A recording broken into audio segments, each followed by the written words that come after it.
What's up, guys? Welcome back to another episode. So Rylee and I have been getting a lot of DMs lately, as trading has been a little slow over the last couple of weeks. We are now mid-September. I know everybody trades a different way. There's a lot of ways to make money trading, but for our systems, things have been a little slower. And when we were at the gym yesterday, you asked me a good question about my patience, and that led me to thinking a little bit more about how I've been able to grow into a more patient trader. And then as I was going through my DMs this morning, it's been an interesting contrast. That's what I was explaining before, how it does align with exactly the question you asked about the FOMO, but I'm seeing some people in the boat of, thank you for leading the way, is what they're saying to me. Like, I feel more patient because I see you being patient, like I'm leading by example. And then I see some guys DMing me saying, I'm struggling to sit on my hands. I see you doing it, Austin. And then they'll see Steve Burns post something like he did, where he said, like, good trading mentors will tell you to be patient. I'm telling you, he posted that because of how often I've been saying it. Because you know he follows me. You know that we're like friends. But I think that when they see him talk about it, then they're like, okay, maybe Austin isn't crazy. So to piece this thing together, because again, that's been like the conversation over the last couple of weeks, let's start with, I think, where FOMO comes from. Where do you think it comes from? In general, not even just related to trading. What creates the feeling of missing out? Well, in simple terms, what creates our feelings? Thoughts. Our brain. Thoughts. Yeah. So what comes first, thoughts or emotions? Emotions. Really? I would say so. Yeah? You feel something before you think it? Yeah, because your subconscious is what allows you to feel, and then your outer layer of your brain is what puts words to things. The outer layer is where you need to be able to be aware, right? So that's what you're saying? I just describe it as the outer layer. No. Yeah. Don't lose it. What you're saying is that's where the awareness has to be on the inner layer. Like, if you think about when you teach a baby, animals. Yeah. You point to the cat and then you say cat. You don't just look at a baby and say cat, cat, cat and expect them to know what you're talking about. You have to show them a picture. Okay. Because the brain communicates in images, and then our human brain has just evolved to where we can put words to it. So you're saying the emotion comes first and then the thought. Yeah. Okay, so that means that the fear of missing out is a feeling first before it is a Well, it's rooted thought. in fear. You just said it. It's the first word of FOMO. Right. Fear. Right. So you have to be aware of the feeling in order to course correct the feeling. Yes. That's the first step. We always talk about awareness being the first step. Where else could it come from other than fear? But where does fear come from? Fear could come from so many different places. If we're speaking directly about like FOMO and trading, I think that a lot of that could come from other people.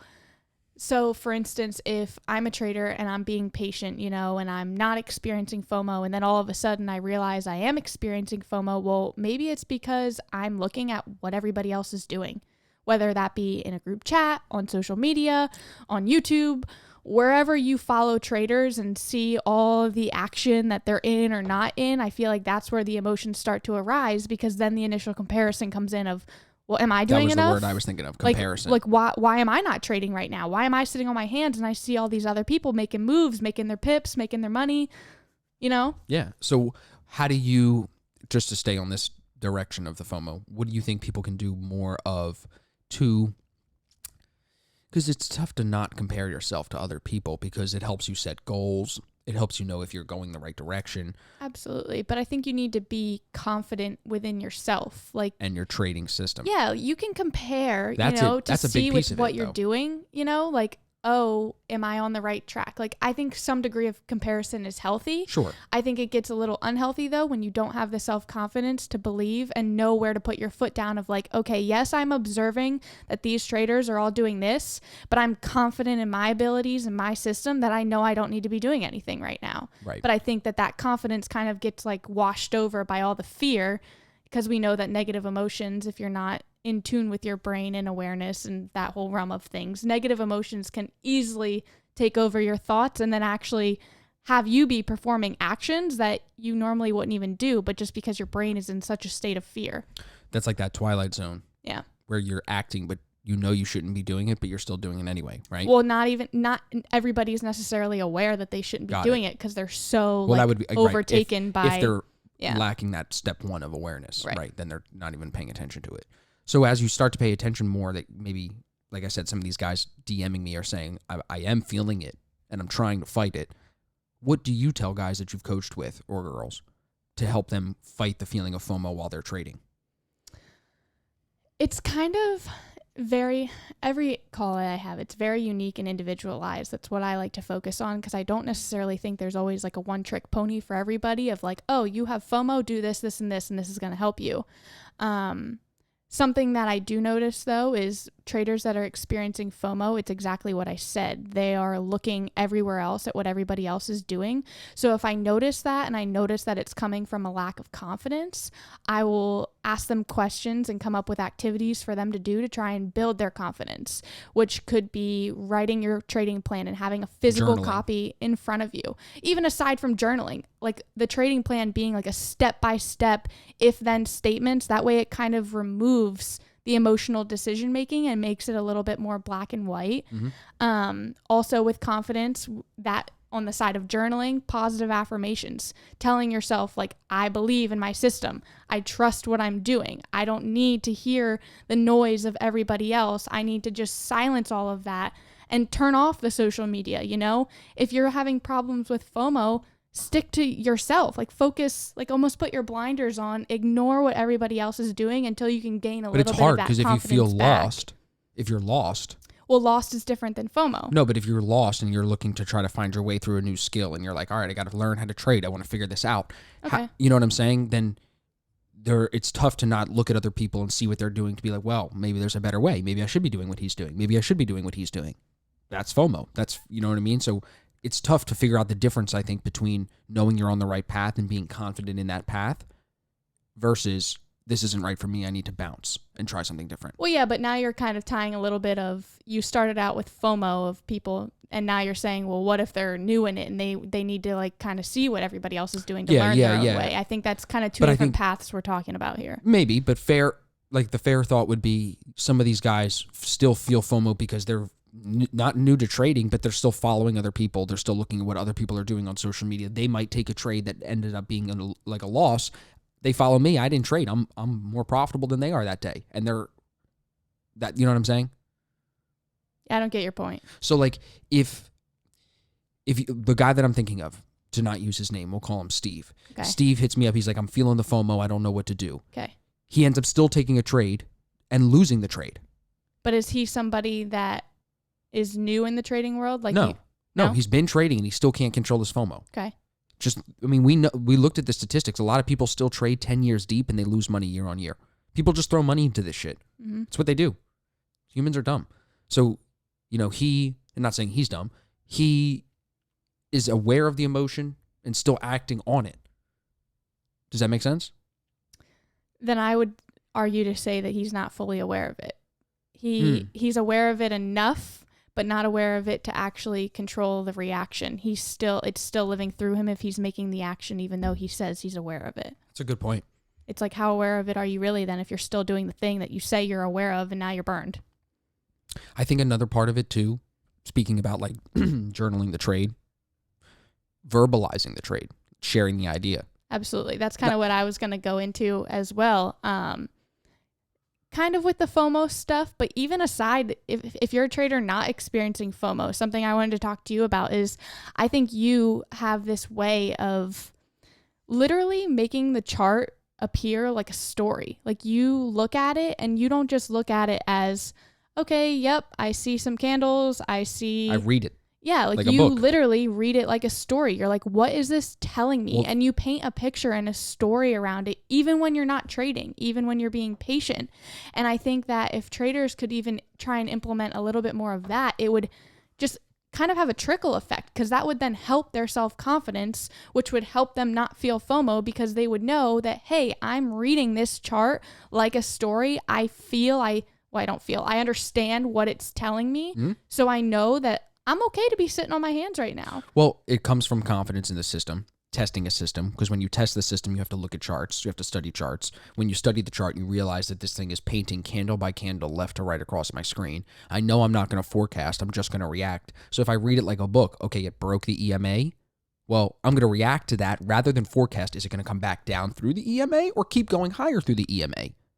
Not going to forecast. That's a guess. I'd rather react to just what just happened.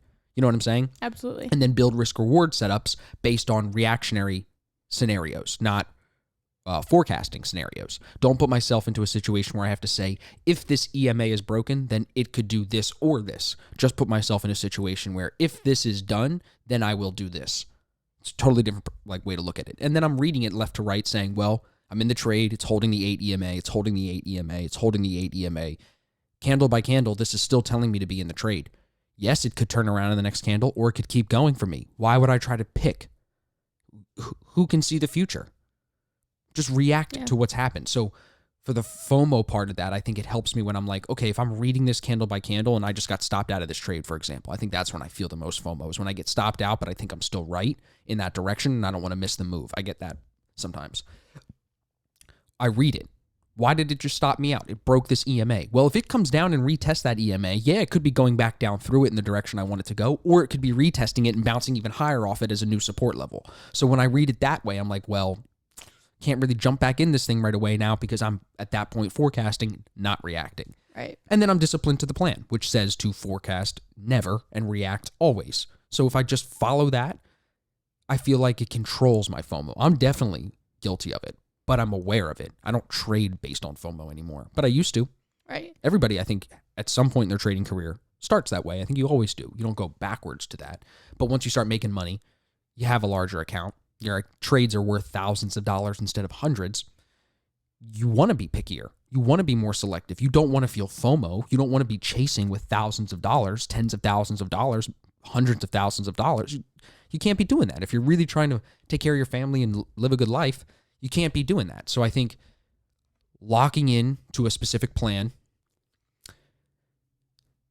building, I would call it awareness, but building like resiliency to kind of do what you said, which is generate ideas, stay disciplined to the plan and not take all of them.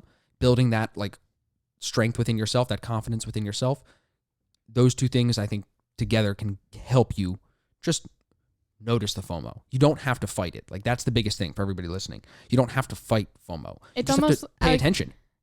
A good question like you can ask yourself is, what is the chart telling me versus what do I want it to do? What I'm trying to tell the chart. Right. You know, it's a great way to look at it. Look, what is the chart telling you? You know, if you get too caught up when you're doing your markups and you're like, oh, but like this, and then you notice you're like trying to predict, it's like, wait a minute, just backtrack. What is the chart telling me right now for what it is?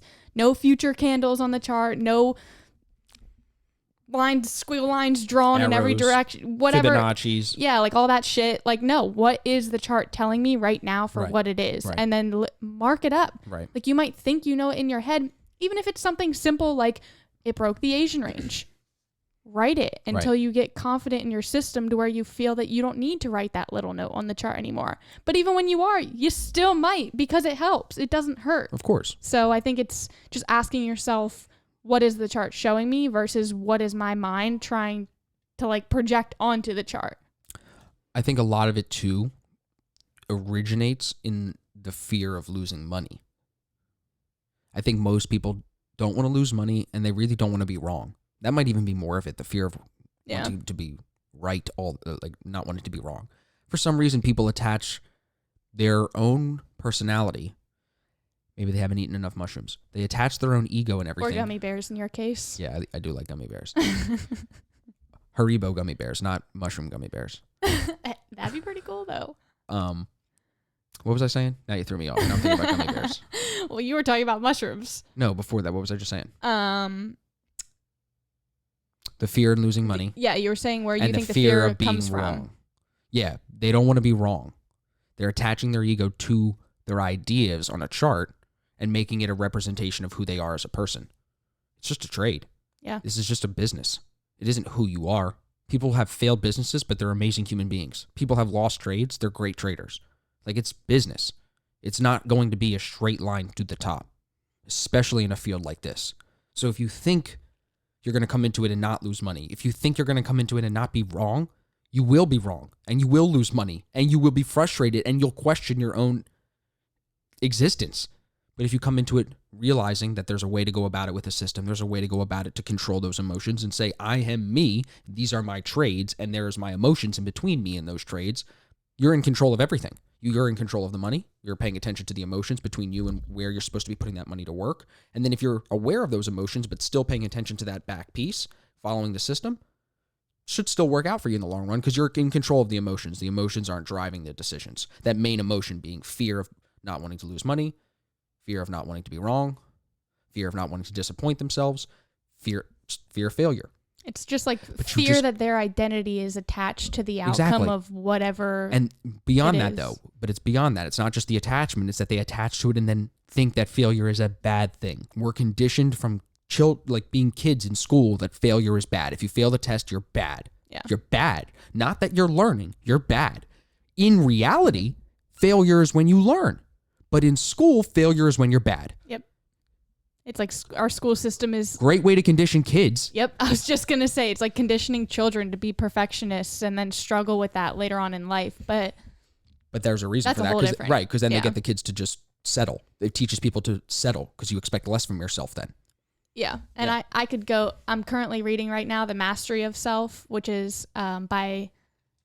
Not the same author, the Four Agreements' son. He has the same name, but obviously he's just a junior. He wrote The Mastery of Self. And right now, where I'm at in it, it's all about attachments and how the attachments to things kind of set you up for like this suffering, you know? Mm-hmm. So... Because everything comes to an end? Well, it's just because people are attaching who they, like their identity with any, and it could be even like a book, you know, just it could be a person. It could be your house, you know, it could be so many different things and just how that leads to suffering.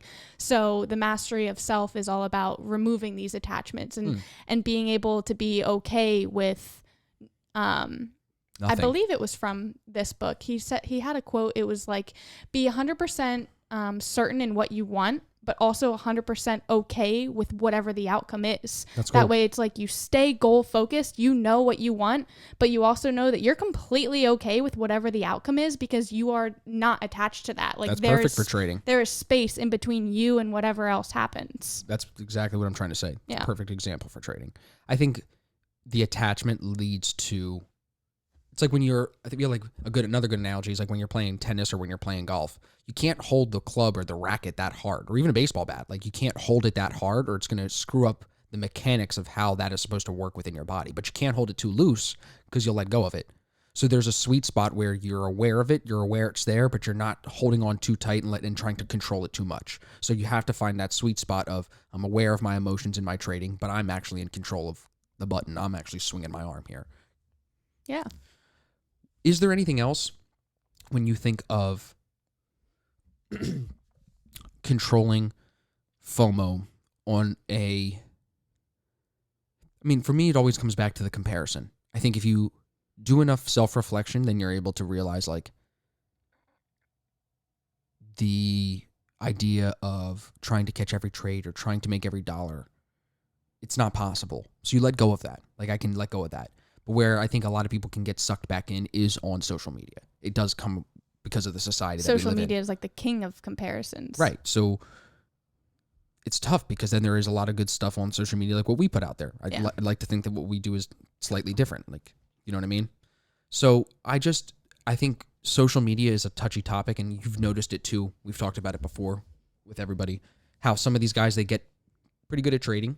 I don't want to call them like the best traders, but they get good enough where they're making money. They don't talk in the group chat. They don't post on social media. They ain't worried about it. Yeah. They aren't coaching. Like they don't find value in helping people like I do. There's nothing wrong with that. They just find value in making money. Right. And they do other things with their life. Nothing wrong with that. Nothing wrong with that.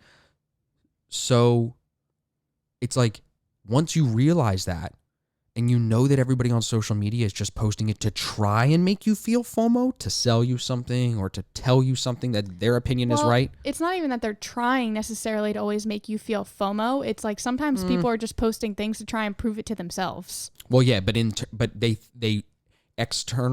make that an external thing by saying they're, showing it to everybody else, flexing on the gram. But internally, it's to prove it to themselves that because they're lacking in their own self-worth. Right. Where does that come from? Because that would be the root of everything. The lack of self-worth comes from what? Childhood and the way your parents teach you to value yourself and the people you're around as you grow up. It just all goes back to attachments and identity. I think human beings naturally, we have this thing called the ego inside of us that wants to attach to everything and anything that it can, even to the simple terms of like boy and girl. Like that is an attachment that we associate with. That now in 2020, obviously it's a little bit more lenient. A little bit of both. You don't have to, You could be a boy girl.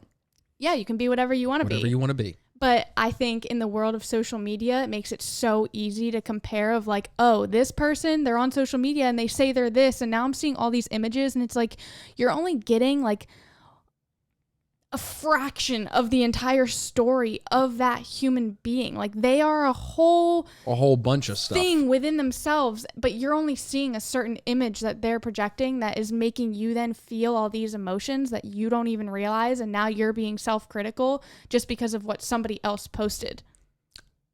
When you've caught yourself in that situation, I'm sure you have. Yeah, in the past. What's the way to pull yourself out of it?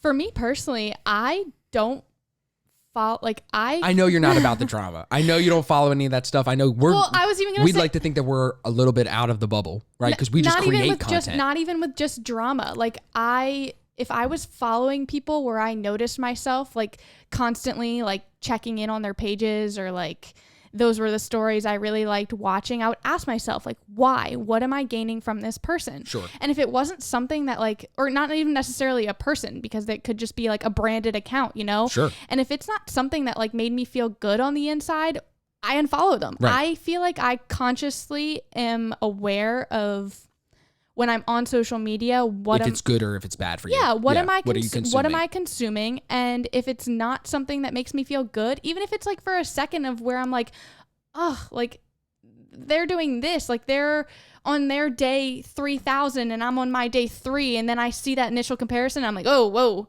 backtrack here. Right. And I unfollow. So like right. I've unfollowed so many people, and I constantly feel like I go through a fluctuation of what I follow just because I am conscious of what I put in my mind, and I don't want to feel those things that social media has gotten so good at making us feeling. That dopamine hit. So yeah, all of it. Yeah. The psychology of all of it. We were watching that Netflix thing. Everybody should go check that out. What was it called? The Social Dilemma. Yeah, definitely check that out. But like as for like the trading side of things, yeah. I'll be completely honest. Yeah. Off the top of my head, I honest to God do not think I follow any trading accounts. No, I don't think you do either. Besides people within our system. Right. And the only reason I even follow them is just to show them love and give them likes but you're not paying and attention shares. To really what they're posting. And because sometimes their pages are private and they'll tag me in things, right. and I can't see it unless I'm following them. But right. to be honest, I wish I could unfollow all of them too. Because I don't want to see any of it. Right. I don't care. Right. I don't care even if people in our group are making wins in their trades. Like that doesn't affect me, you know, Yep. and my trades. So I don't know. I feel like I just unfollow all the bullshit. I want to pivot for a second. Another note that I have here, just talking about as a whole, because that was good on social media. Let's turn to like just as a whole when you're talking about FOMO in like markets. A lot of people would, when you say FOMO, think of Bitcoin. Like how Bitcoin went from like a couple $100 all the way up to $17,000, and then it crashed back down below 3,000. You know what I'm saying? Yeah. That's a perfect situation of where like FOMO fully kicked in. People, it was on CNBC. They were like literally it was at its high, and CNBC was like, "This is how you buy Bitcoin," and then it tanked. In that situation, where do you pull a lot of lessons when I've talked to you about markets, when I've showed you some YouTube videos, or we've talked, because we have cool discussions like that? Any lessons stick out to you as far as like human behavior and psychology, and that you apply into further decisions that you make either with your own trading or with our money going forward?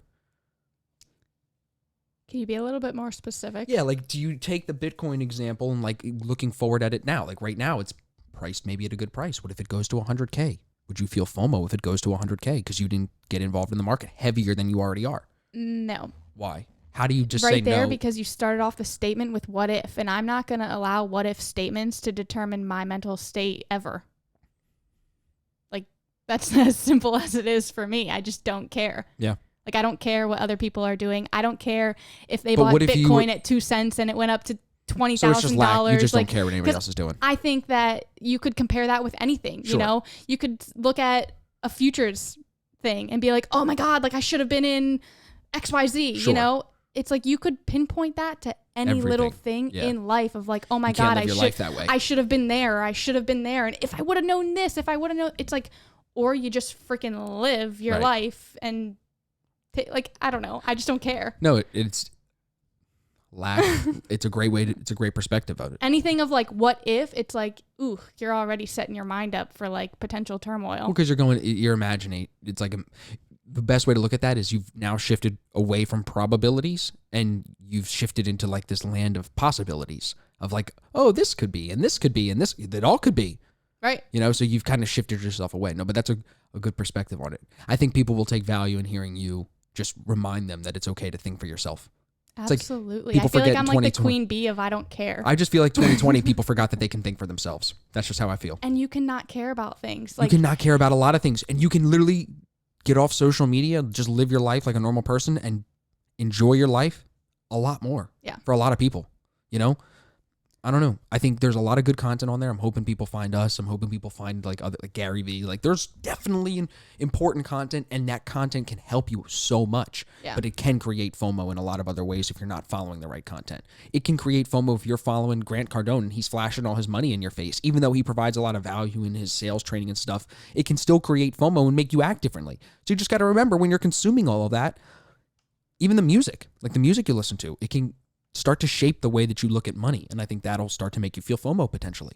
I feel like just the internet in general nowadays has kind of, whether it was intentional or not, I don't really care, but the internet has caused humans to be so micro analytical 100%. about humans and human personalities. Yep. And I actually, one of a personal friend of ours, she is a mom blogger at 40 Young on Instagram. The other night on her Instagram story, she was talking about like cancel culture and how nowadays on social media, like you can literally do one thing or have one small opinion in one small bubble of something, and all of a sudden, like the whole internet world hates you as a person because of this one little detail about you. And I think that's just like ridiculous, but it's something to be so aware of, because in social media, like you need to be aware of all of these micro like analysis that you're making when you see these people and you're like, oh, their money, their Lambo, they're this, they're that, or I want this, or, you know, and just that. You're making judgments, you're saying, as you scroll through, even if you don't realize it. Like, and there's such small judgments, yes, and that can bring on so much FOMO to where you don't even realize, like, hey, all of my FOMO has been self-inflicted because I can't stop scrolling on social media and following these accounts that don't do me any good, that are hurting my brain. Makes sense. You know? Mm-hmm. I think you have to be careful of what you consume. That's the point. Absolutely. Because that can actually make the FOMO worse. Yeah. It's like I would love to talk to somebody that's telling me that they have FOMO that doesn't have social media or anything like that in their life. Right. Because then I think that scenario would be completely different. And especially like when you're just getting into trading, if you like are trading in a group chat, that group chat can really distract you because you could see people talking about ideas. It'll make you think it's way more fast paced than it needs to be. At least the trading that we do, the trading that I like to do, it ain't that crazy. It's just not. And I feel like it brings back the attachment to money. Like, I forget exactly what you said. What brings back the attachment to money? The FOMO. How? Like, and What do you people mean? on social. So, I forget exactly what you said a little bit earlier in a podcast, but you had mentioned something about like traders and money. Yeah. And initially my mind, I'm like, oh yeah, like trading is actually about money. Like, I just forget that so much because I'm just like, who cares? I'm here to follow a system. Like, I'm here to follow my rules and do what I need to do. You've been conditioned. Yeah. Like, I don't know. And I just think when you're following these things or you're in these group chats, the reason why you feel that is because it's like, well, what is the reward that you're feeling that you actually are missing out on? And that's the money, you know? And that's why it's so easy to get sucked into some of the scams. And so, because again, you're afraid of losing money. That's the biggest fear. Because think about how why are people so afraid? Why are we so afraid of money in general? Because think about how emotionally tied people are to their money. Because think about how much money controls. And think about how society is. Life. We think society is just running off money. Yeah. You know what I mean? That's like the life that we live. For some people, you know, if they miss one paycheck, for some people, that could be like their bills not getting paid. Like, that's stressful. That causes emotions that are a whole different level of things. And then you want to bring that into the trading world. And it's like, well, no wonder you're feeling FOMO and you're so emotional because your money is so attached to you. And of course, we live in a world where it's like, in a way, we have to be, because obviously, like, bills have to be paid. You have to eat. You have to live. Of course. But I feel like there's just like a line that you need to draw and just completely detach when you're trading and just not, like, if you're still that emotional about your money, it's like, go get another job or like generate more income first before you try to put all your eggs into trading. Yeah. Yeah. Because otherwise the FOMO But people is just think gonna trading is eat at you even more. But it's because they want instant satisfaction, like you said. Like they want that. We want it now. So and trading that's what social looks media like gives people. right. Social media makes them think that. So when they come to trading, they want it like that. And then when they're not getting it like that, they fear that they're missing out. Yep. And then they get self-critical. Then they think of themselves as a failure. And then they get into the negative self-talk. And then it's just a downward spiral from there. And it all probably started because you compared yourself to somebody. Yep. That small it could even come from comparison. it could even come from a picture that's photoshopped. Imagine how stupid you would feel if that's the case. Yeah, seriously. Like, oh my God, I saw this P&L statement and this dude won like... He's trading all these trades. No, listen, in reality, he's trading US 30. He's trading gold. He's trading GU. He's only trading GU. And he's sitting on his Lambo. And he's doing it all. It's like, I don't even want to try to talk to you because I don't think you're going to understand. That's how I feel, honestly. Because I think people reach a level of understanding in the world of what's going on and they get it. And then there's people that don't and they're still have their head in the sand. And I don't feel bad for them. I don't wish them any ill. I can't help them. I think your success as a trader just really depends on your emotional attachment to money going into trading. Yes. Like if you go into trading already so attached to money and so emotional and we need to get a bomb sound on here so we could be like, oh, the clap's good. That was good. That was good. But if you go into trading not attached to money and very kind of emotionless with the money side of things, you're able to look at trading as more of a skill that you're learning versus more of a means to an end to make your income, you know? And it almost sets you up when you say it that way for more potential in the long run. Absolutely. You're capping yourself if you're coming into it too focused on the money. Yeah. But you're here because you care about money. You're here because you want to make more money. It's a very interesting business. You got to look at it from both sides. It takes a lot of awareness to make money trading. Yeah. But I think it also helps that they got people like us to bring them some value and hopefully get them thinking the right way. Yeah. Today's video was good. I feel like this whole video was all about like comparing social media and how that impacts your trading. No, not the whole video. But there's That's so a big many piece points of society. to it. Yeah. No, social media is everything in today's. You could say it's not. If you say it's not, you're one of the people, one of like 7 million that still is a little late. And you'll probably agree with us in a year. You know what I mean? At this point, it is such a big piece of society. You have to talk about it. It is driving the decisions that we're making. Like we watched in that documentary, it is changing human behavior. Yeah. And if they don't get a handle on it, it will continue to change human behavior for the masses negatively. For some of us, it's positive, but for the most, it isn't. It is not good. Yeah. So you have to be aware of what it's doing to you and the FOMO that it can create even in your trading. So I think it applies. Yeah, and there are definitely benefits to social media. Like you can find some great educators 100%. out there. You wouldn't even content, find me. And absolutely, like you can find content and material. I think it's just it's like if you want to microanalyze anything, microanalyze your own awareness of what your brain and how your body's physically feeling as you're scrolling. It's like think about what they're conditioning you to do. Just this. Dude, you could just microanalyze what you're consuming. That'd be a great place to start. Yeah. Check your followers and unfollow some of the crap. There's no reason to. And the justification of like, I like the material things, they motivate me. It don't do it for me. It doesn't do it. You can find material things anywhere else, but where you spend all of your time, which is social media, should be value, should be educating you, should be motivating you, pushing you forward, not making you feel FOMO. Absolutely. So think about that, everybody. Yeah. Ready for the crystal fact? Yeah, let's do it. So, today's crystal is malachite. I have 2 of these. Sounds like an old Jewish man. They're really little. Malachi. They're really little, so you can't really see them that well. But they are green, and I totally like lost the word to describe waves. They're like green waves, and I just think that this stone is so cool. So this is when it's polished, right? Yeah, this is polished. Polished just means that the stone is not raw, so it's smoothed out. It gives it a little bit more of a shiny look to it. It's pretty. Yeah, it's pretty. Nice. And some raw crystals do kind of flake a little bit, so it just kind of helps preserve the stone. So malachite is an absorbing crystal. It's great with absorbing negative energy and protecting against like kind of fears. This book actually gives the example of being associated with travel. So if travel is something that maybe causes you a little bit of anxiety or some fears or any kind of negative emotion, you can carry some of these babies with you.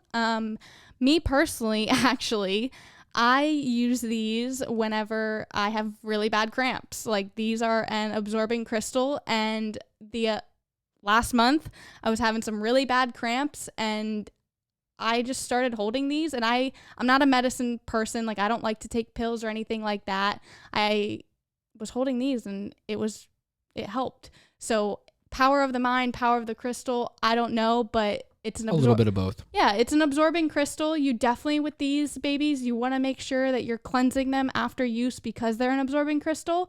So all of that negative energy that it's kind of taking away from you, it's storing in itself. So you'll want to place it in some sunlight. Can't you cleanse it with another crystal? Yeah, you can cleanse it with selenite, which is an all cleansing crystal. I don't know if I've shown that one on here yet. So maybe we'll do that. Next one. Yeah, maybe we'll do that one next. Did you buy the big stick? I did. Yes. Okay, but I don't know when it's going to be here. Well, then we'll do it when it gets here. Yes. So this is malachite. Make sure you cleanse your babies in the sunlight. Also recharge them during some full moons. And yeah, love this little guy. Super pretty. Cool. Thanks, Ry. And thank you, everybody, for listening and watching, wherever you're listening or watching. Make sure you drop a comment, give us some feedback, let us know what you think. You can pick the comment word of the day if you watched until the end. No, you got to pick it. It's you. If you watched until the end. Pips. Comment pips. I'm picking it. We haven't done that yet. Comment pips if you watched all the way till the end. Perfect. On YouTube, iTunes, Spotify. And leave us a review if you're listening to the podcast. We appreciate that. Yeah, because I don't think you can comment on podcasts. I don't think so either. You just leave reviews. That is the comment. Yeah. Yeah. True. We do social media. Thanks, guys. We'll see you in the next one. See ya.